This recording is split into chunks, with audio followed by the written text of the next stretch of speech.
Hello नमस्कार प्यारे विद्यार्थियों, आप सभी का स्वागत है गोपाल बैच में। जैसा कि आप सभी रेगुलर पढ़ रहे हो, क्लास ले रहे हो, दीपावली के आनंद ले रहे हो, क्या तुम भी करवा रहे हो क्या साफ़ सफाई? लड़कियों की तो बात अलग है, वो तो करवा ही रही है, साथ साथ तुम भी करवा रहे हो तो चलो भाई, बिल्कुल काम करवाना भी ज़रूरी है। इसी के साथ साथ अपने को पढ़ाई करना भी ज़रूरी है।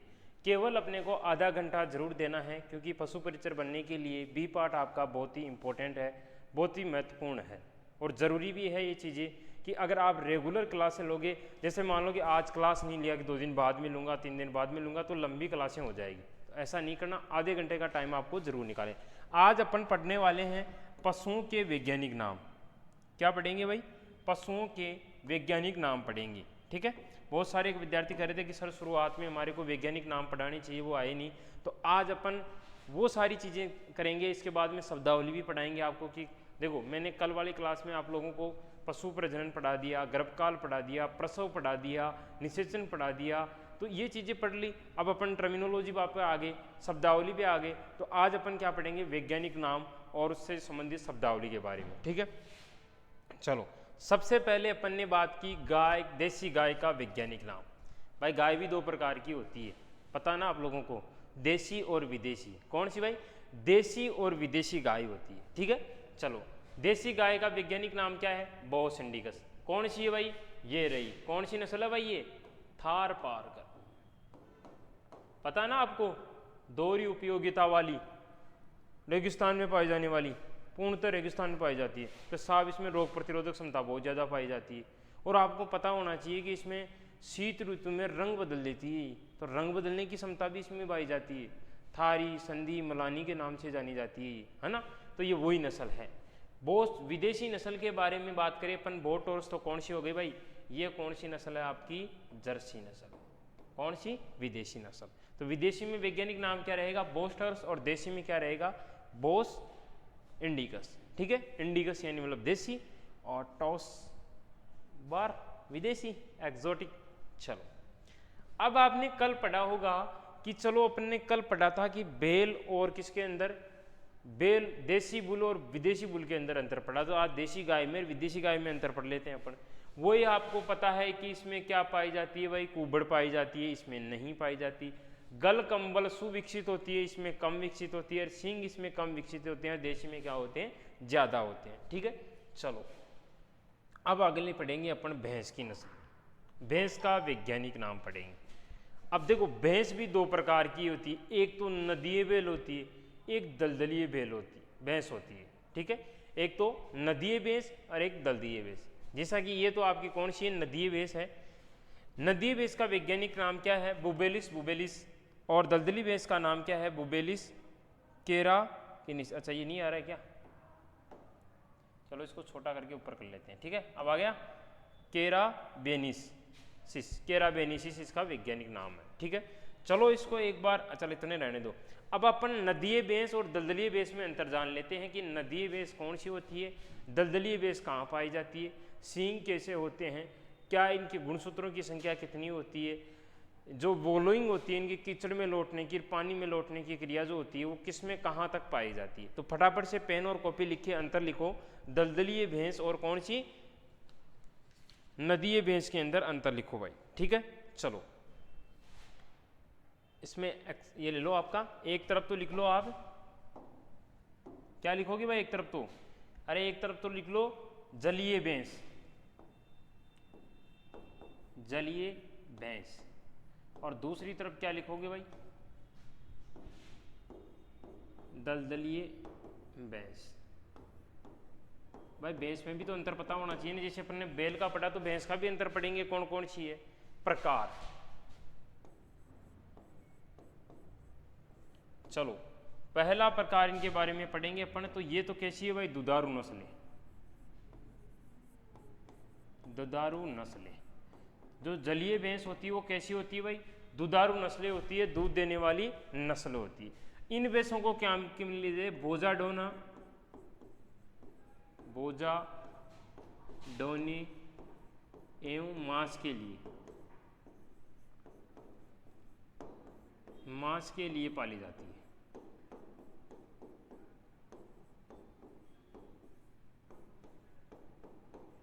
किसके लिए पाली जाती है भाई? मांस के लिए पाली जाती है। ठीक है, बोझा ढोने और उसके प्रकार से। ठीक, अब बात करते हैं अपन किसके इसके सींग की, सींग किस प्रकार के होते हैं।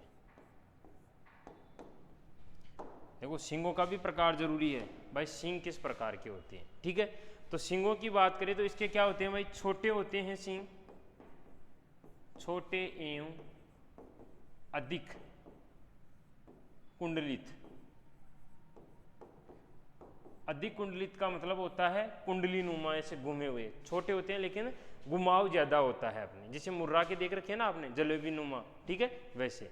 इसके क्या होते हैं भाई, बड़े बारी,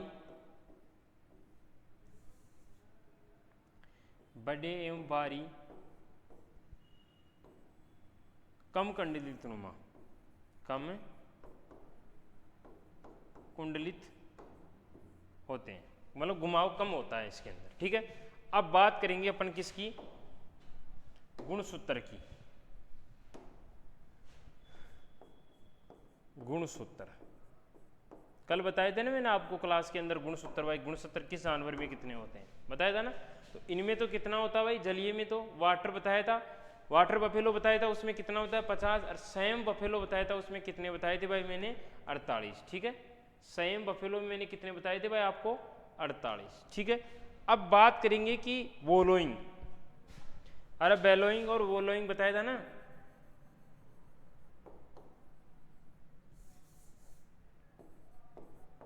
वोलोइंग, अब देखो वोलोइंग तो वो होता है जो जानवर पानी में या कीचड़ में लौटने की प्रक्रिया को क्या कहते हैं अपन, वोलोइंग बोलते हैं। किस में देखने को मिलती थी, भैंस में, सूअर में। उद्देश्य क्या था, तापमान नियंत्रण करने का और परजीवी नियंत्रण करने का। ठीक है, तो ये चीज दोनों की थी। ठीक है, तो ये क्या करती है भाई, साफ पानी में लौटती है भाई, जैसे अपने तालाब हुआ, नहर हुई, ठीक है, या अपन पौंड बना देते हैं, आजकल एक और चल रहा है पौंड वगैरह, तो उसके नदी तालाबों में बढ़ती। ये कहां पड़ती है भाई, कीचड़ में। नाम से ही पता चल रहा है ना, दलदलीय भैंस, यानी कीचड़ या दलदल में, दलदल में लौटती है भाई। ठीक है, कीचड़ या दलदल में लौटती है। अब एक चीज और रह गई इसमें कि ये कहां पाई जाती है, जलीय भैंस। जलीय भैंस कहां पाई जाती है, उत्पत्ति मान लो इसकी, यहां उत्पत्ति ये पाई जाती है आपके भारत पाकिस्तान, कहां पाई जाती है, भारत पाकिस्तान में पाई जाती है। और ये कहां पाई जाती है भाई, थाईलैंड, चीन, मलेशिया, इनमें पाई जाती है भाई। ठीक है, चलो भारत में आपको पता है पानी की कोई कमी नहीं है। खड्डा मिला, जैसे भैंस ने देखी तालाब में निकल गई, भूल जाती वो बाद में कि हमारे साथ भी ऐसा होता है कि हमें कुछ करना भी है घर जाके, सब कुछ भूल के आसानी से पानी में तैरती रहती, मस्त और बिंदास हो गए, है ना। तो ये हो गया आपके गाय और भैंस का अंतर। ठीक है भाई, चलो आगे पढ़ रहे थे अपन, किसका नाम, क्या हुआ भाई, चले अच्छा, ये लो भाई, आप लोगों के लिए दीपावली का बहुत बड़ा ऑफर आ गया। बहुत दिन से बोल रहे थे ना कि सर हमारे को ऑफर दो, ऑफर दो, ऑफर दो। ये ऑफर संभालो भाई, कब से शुरू होगा, 10 तारीख से शुरू हो रहा है ये, और कितने तारीख तक रहेगा भाई, 13 तारीख तक। 10 तारीख से शुरू हो रहा है, 13 तारीख तक रहेगा, और 67% डिस्काउंट मिल गया। मात्र कोर्स कितने में मिल रहा है आपको, 999 में। पर मिलेगा कब, जब आप यूज कोड एक्सेप्ट करेगा, कौन सा, डीप यानी दीपावली। तो दीपावली पर आपको बहुत बड़ा ऑफर मिल रहा है। क्लास 24 की एप्लीकेशन आप लोगों को डाउनलोड करनी है, और उसको डाउनलोड करने के बाद उसमें आपको प्यारा सा गोपाल बेच है, उसको ज्वाइन करना है। ठीक है, उसमें आपको कितना डीप कोड यूज करना है, उसमें 999 का आपका कोर्स मिलेगा।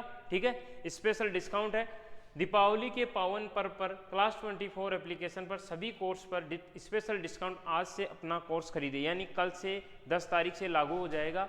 तो आप सभी को दीपावली की बहुत बहुत शुभकामनाएं, अग्रिम शुभकामनाएं। वैसे हम मिलते रहेंगे, देते रहेंगे, चलते रहेंगे। चलो अगले चलते हैं अपना आगे। हाँ भाई, बकरी का वैज्ञानिक नाम, केप्रा हिरकस। क्या है भाई? बकरी का वैज्ञानिक नाम क्या है भाई? केप्रा हिरकस है। ठीक है, आ गया समझ में? चलो अब कुछ बातें और है इसमें उपनाम की। उपनाम, बकरी को किस नाम से जाना जाता है भाई? गरीब की गाय, गरीब की गाय। एक वर्ड आपको फिर चुलाता, निर्धन की गाय, निर्धन की गाय। चलता फिरता फ्रिज, चलता फिरता फ्रिज, चलता फिरता फ्रिज। डबल एटीएम,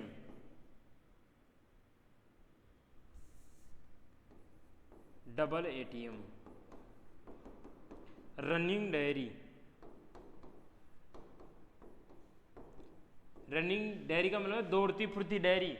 चल लिया, पकड़ी टांगन, निकाल लिया दूध, चाहे कब भी हो, कोई सिस्टम नहीं है ऐसा, है ना, कभी भी दूध निकाल लेते हो। ठीक है, चलो ये हो गए बकरी के नाम।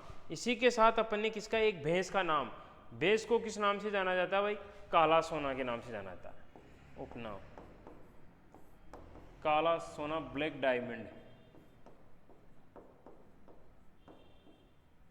ये चीज ध्यान रखना, पूरी भैंस की नस्लों को क्या कहा जाता है? काला सोना यानी ब्लैक डायमंड कहा जाता है।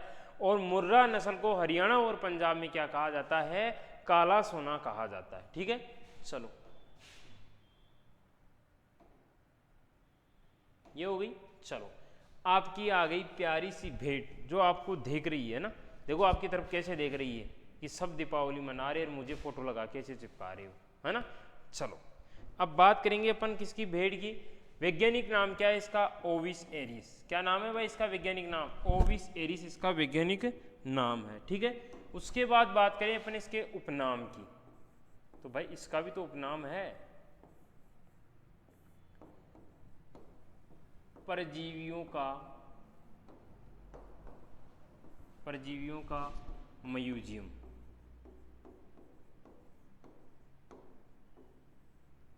क्या कहते हैं भाई? भेड़ों को क्या कहते हैं? राजस्थान का परजीवियों का म्यूजियम कहा जाता है। ठीक है, क्या कहा जाता है? परजीवियों का म्यूजियम कहा जाता है। किस नस्ल को? भेड़ का उपनाम से जाना जाता है भाई। किसका? उपनाम से। चलो आ गई समझ में भेड़। चलो आगे चलते हैं अपन किसकी ओर? भेड़ से आगे आपका आय हाय कुबड़ आ गया। किसका? ऊंट का वैज्ञानिक नाम आ गया भाई। ऊंट का वैज्ञानिक नाम क्या है? देखो एक तो एक कुबड़ वाला है, एक दो कुबड़ वाले हैं। देखे हैं क्या कभी ऊंट? एक कुबड़ वाला देखा होगा, क्योंकि दूसरा तो यहाँ पाया ही नहीं जाता, लद्दाख में पाया जाता है। तो फिर देखोगे कहाँ से, है ना, फिर कहाँ से देखोगे भाई? एक तो भारत में पाया जाता है और एक लद्दाख में पाया जाता है। दो कुबड़ वाला कहाँ पाया जाता है भाई? लद्दाख में पाया जाता है। ये तो कहाँ पाया जाता है भाई? लद्दाख में पाया जाता है। और ये वाले कहाँ पाए जाते हैं भाई? भारत में। ठीक है, चलो एक कुबड़ वाले ऊंट का वैज्ञानिक नाम है कैमेलिस ड्रोमेडियरिस। ड्रोमेडियरिस यानी डी आ रहा पहले। ठीक है, चलो दो कुबड़ वाला है तो कैमेलिस बैक्टेरियस आ रहा है यानी बी आ रहा है। तो ध्यान रखना, दो में तो बी आएगा और एक में डी आएगा, ये इतना ध्यान रख लेना, आपका नाम कभी कभी क्वेश्चन गलत नहीं होगा। ठीक है, एक कुबड़ वाले ऊंट का वैज्ञानिक नाम है कैमेलिस ड्रोमेडियरिस, दो कुबड़ वाले ऊंट को क्या कहते हैं? कैमेलिस बैक्टेरियस। अब बात करेंगे इसके उपनाम की, थोड़ी सी इसके बारे में भी चर्चा करेंगे अपन। ठीक है, थोड़ी सी। कहाँ भाई? भारत में कौन से पाए जाते हैं? एक कुबड़ वाले। और दो कुबड़ वाले कहाँ होते हैं? लद्दाख में। ठीक है, एक कुबड़ वाले को क्या बोलते हैं? अरबियन, अरबियन ऊंट। क्या कहा जाता है भाई? एक कुबड़ वाले को अरबियन ऊंट कहा जाता है। ठीक है, क्या कहा जाता है? अरबियन ऊंट। बिल्कुल सही है, सही बात बोल रहे हो भाई, बिल्कुल बढ़ते रहो चलते रहो ऐसे ही। ठीक है, चलो अरबियन हो गया। दूसरा कौन सा हो गया? Asian camel. इनको क्या बोलते हैं भाई? Asian camel, Asian camel. दो कुबड़ वाले ऊंट को क्या बोलते हैं? एशियन केमल बोलते हैं। ठीक है, आ गया समझ में। चलो आगे बढ़ते हैं, इनकी उत्पत्ति का पता चल गया। ठीक है, अब इसमें एक बात और याद करते हैं। इसमें देखो इसकी प्रमुख बीमारी,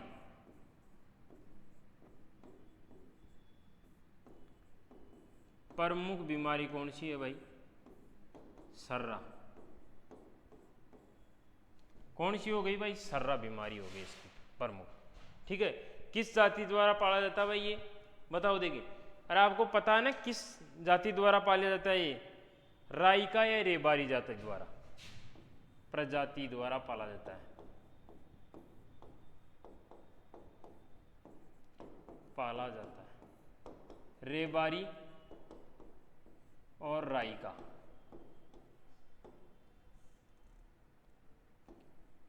राइका जाति द्वारा पाला जाता है प्रमुख। ठीक है, चलो यहाँ बात हो गई इसकी। अनुसंधान संधान की इसकी बात करें तो कहाँ है भाई, बीकानेर में। और बीकानेर में कहाँ है भाई, जोड़बीड़ में।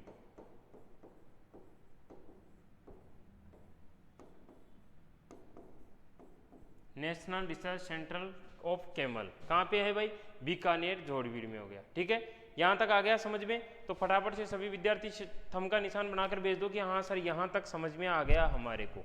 ठीक है, चलो फिर आगे बढ़ते हैं अपन। यहाँ तक समझ में आ गया ना आप लोगों को, चलो भाई फिर आगे बढ़ते हैं अपन।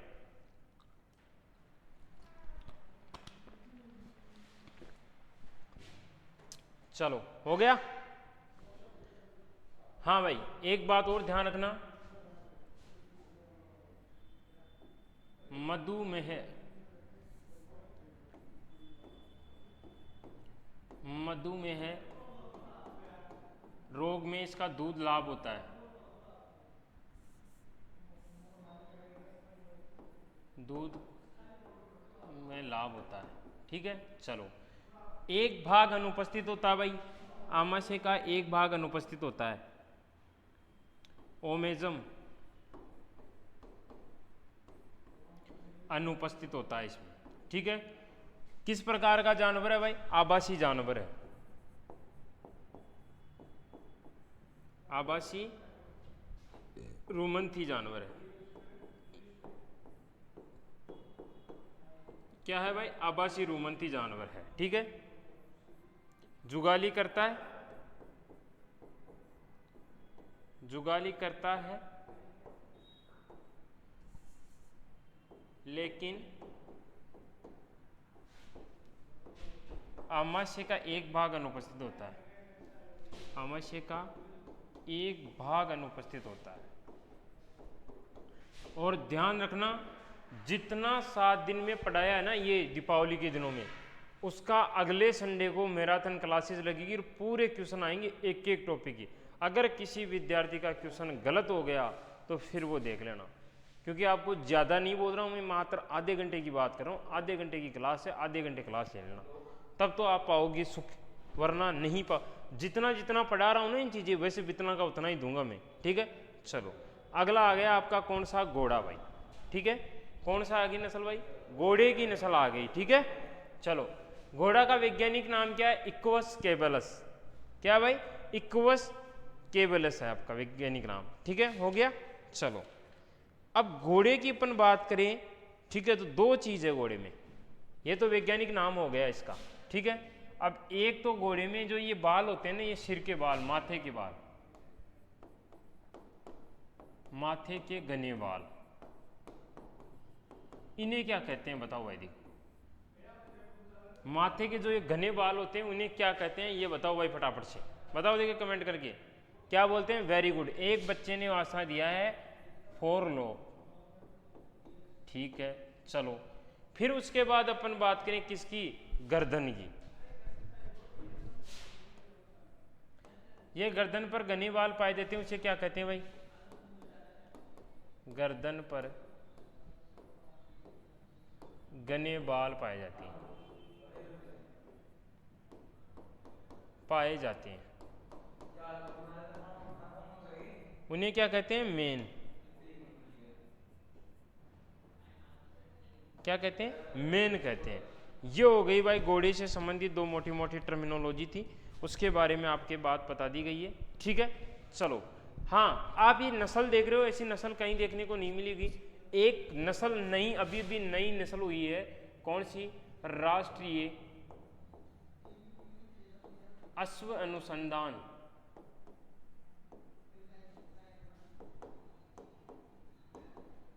संस्थान बीकानेर। किससे की भाई, हिमकृत वीर्य से।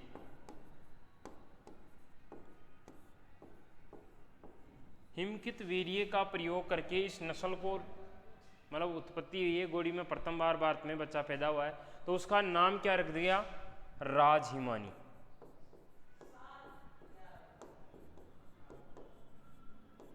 राजहिमानी नाम क्यों पड़ा भाई? हिमकृत वीर्यों का प्रयोग करके उसको कृत्रिम गर्भाधान करवाया, तो उसके आधार पर उसको क्या नाम दे दिया? राजहिमानी नाम दे दिया गया। ठीक है, तो ये बछड़ी किसकी है? अभी जो राजहिमानी के नाम से हुई थी, आप नेट पे सर्च कर लेना, आपको बहुत अच्छी जानकारी मिल जाएगी इसकी, है ना।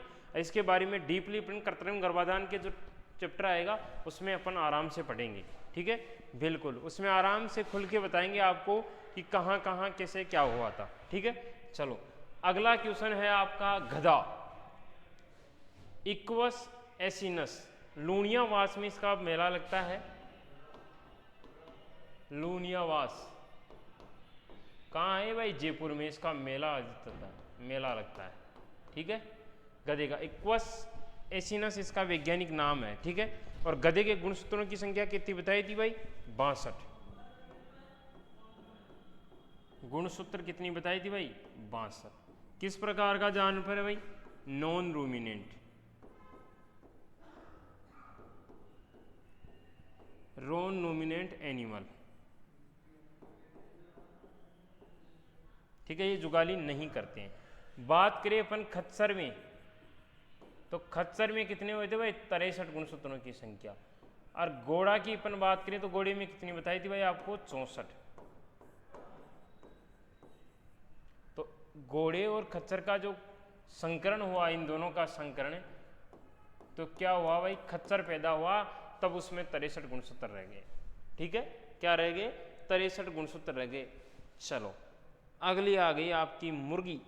नहीं, कुत्ता आया है पहले, देखो देखो कितने प्यार से बैठे, कितने अच्छे लग रहे हैं, है ना। चलो कुत्ते की बात करें तो कुत्ते का वैज्ञानिक नाम है भाई कैनिस फेमिलियरिस, और वर्तमान में NBAGR द्वारा पंजीकृत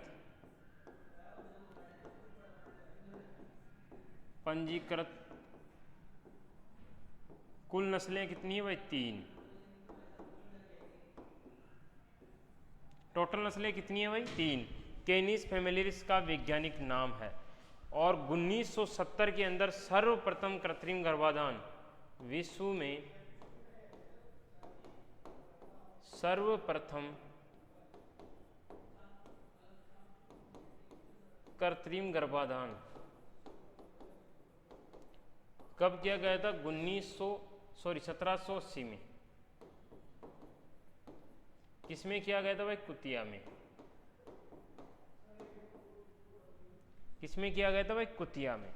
ठीक है, और सबसे ज्यादा गुणसूत्रों की संख्या कितनी होती है भाई? इसमें 78 होती है। कितनी होती है? 78। फटाफट से इसके बारे में लिख लो। और यहाँ तक उम्मीद करता हूँ सबको समझ में आ गई होगी। फिर अपन आगे की ओर चलते हैं। यहाँ तक आप लोगों को समझ में आ गया होगा। फिर अपन ने सबसे ज्यादा गुणसूत्रों की संख्या, सबसे ज्यादा गुणसूत्रों की संख्या किसमें है भाई? कुत्ते में है। ठीक है, चलो लिख लिया। चलो आगे चलते हैं अपन इसमें आगे की ओर। एक चीज और रह गई इसमें, देख लेते हैं अपन। ठीक है, हाँ भाई, एक चीज और नोट करो इसके अंदर। मानव द्वारा प्रथम पालतू जानवर कौन सा है भाई? कुत्ता है। कौन सा जानवर था भाई? कुत्ता। इनके सबके क्वेश्चन बनवा के लेके आऊंगा बहुत जबरदस्त तरीके से। ठीक है, चलो अगला है आपका कौन सा? मुर्गी, गेलस डोमेस्टिकस। कौन सी? गेलस डोमेस्टिकस इसका वैज्ञानिक नाम है। ठीक है, आप लोगों को पढ़ाया था, मुर्गे और मुर्गी में अंतर भी पढ़ाया था आप लोगों को, अच्छी तरह आपको पता भी है कि इसमें 2 चीज देखी जाती है मुर्गी में। देखो इसकी क्या है ये भाई? कलंगी, सॉरी बिटल, वेटल। और ये क्या है भाई? कलंगी। अगर ये पूर्ण विकसित होती है तो कौन सा? मुर्गा। ये दोनों क्या होती है भाई? पूर्ण विकसित। तो क्या हो गया भाई, मुर्गा का संकेत है। दोनों चीजें आपकी पूर्ण विकसित है तो कौन सा है, मुर्गा। और मुर्गे में एक चीज क्या पाई जाती है, बोन स्पोर।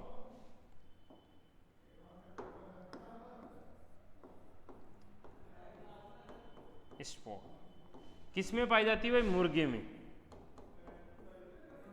यह चीज क्या होती है, मुर्गी में अनुपस्थित होती है।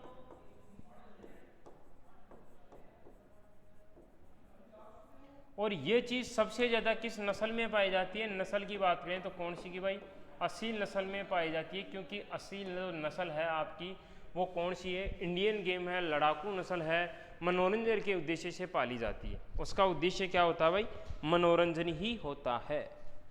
चलो, इसका वैज्ञानिक नाम क्या है, गैलस डोमेस्टिकस। चलो आगे अपन फिर बात करते हैं किसकी भाई, ये लो भाई, आपका एक बार फिर ऑफर के बारे में आप लोगों को जानकारी दे देते हैं कि आपका ऑफर कैसा चल रहा है। बहुत सारे विद्यार्थी बता रहे थे कि सर हमारे को ऑफर के बारे में बताओ। तो देखो, सबसे पहले दीपावली के पावन अवसर पर पहले तो सबसे पहले मैं आप सभी को दीपावली की बहुत बहुत हार्दिक शुभकामनाएं, आपको और आपको परिवार से, बैट संजीवनी क्लासेज की ओर से आपके और आपके परिवार को बहुत बहुत शुभकामनाएं। ठीक है, उसके बाद अपन बात करेंगे पशु परिचर का जो कोर्स चल रहा है, अभी आपको बैच लॉन्च किया था। ठीक है, ये देखो ये भी बग रहा है, क्या कहता है, बैच लॉन्च किया था कब, जब वैकेंसी आई थी तब, और उसके फॉर्म स्थिगत हो गए थे, कब भरे जाएंगे, 11 नवंबर की किसी ने डेट बताई थी कि 11 नवंबर तक भरे जाएंगे। इसकी सच्चाई के बारे में भी अपन पता करेंगे। ठीक है, तो इस पर कितना आप सब लोगों के कहने पर कितना 67% का डिस्काउंट कर दिया। कितने में, 2999 से कितने रह गए भाई, ओनली 9999 का रह गया। अगर अभी भी आप नहीं खरीद रहे हो, लापरवाही कर रहे हो, तो आपको बहुत बड़ा नुकसान हो सकता है। बहुत सारे विद्यार्थी ऐसे सोच रहे हैं ना कि सर हम तो है ना कि लास्ट में वो करेंगे क्या, कि जब एग्ज़ाम डेट आएगी, मुझे पता है पशुधन सहायक वाले विद्यार्थी ये सोच रहे हैं कि जब एग्ज़ाम डेट आ जाएगी तब चलेंगे फॉर्म भरने तक। मात्र 2 या 2.5 महीने का टाइम मिलेगा और उसके अलावा कुछ नहीं मिलेगा। अरे जनवरी में पड़ेगा, फरवरी मार्च अप्रैल में तो एग्जाम ही है, फिर कितना क्या उखाड़ दोगे, वही पशुधन सहायक वाली बात हो जाएगी। फिर कहोगे सर आउट ऑफ सिलेबस आया है, पेपर बहुत हार्ड आया है। तो इससे अच्छा है अभी ज्वाइन कर लो, अभी पढ़ लो। जो विद्यार्थी ऑफलाइन में करना चाहता है उन विद्यार्थियों को मैं बता देता हूँ, ऑफलाइन कितनी तारीख से शुरू हो रहा है अपने, 17 तारीख से, 17 अप्रैल से, सॉरी 17 नवंबर से आपके ऑफलाइन बैच शुरू हो रहा गंगापुर सिटी में, नया बैच। तो सभी विद्यार्थी ज्वाइन ना करना बोले। उम्मीद और आशा करता हूं कि आपको आज की क्लास बहुत अच्छी लगी होगी। इतना ही आपके पास टाइम है तो सभी विद्यार्थी सेशन को ज़्यादा से ज़्यादा शेयर करें। जो विद्यार्थी चैनल पर नए हैं वो चैनल को सब्सक्राइब करें और दीपावली के बाद में अपनी तैयारी में जुट जाओ एकदम ज़बरदस्त तरीके से, क्योंकि आपको सिलेक्शन लेना, बहुत बड़ी वैकेंसी है। आज के लिए इतना ही, धन्यवाद।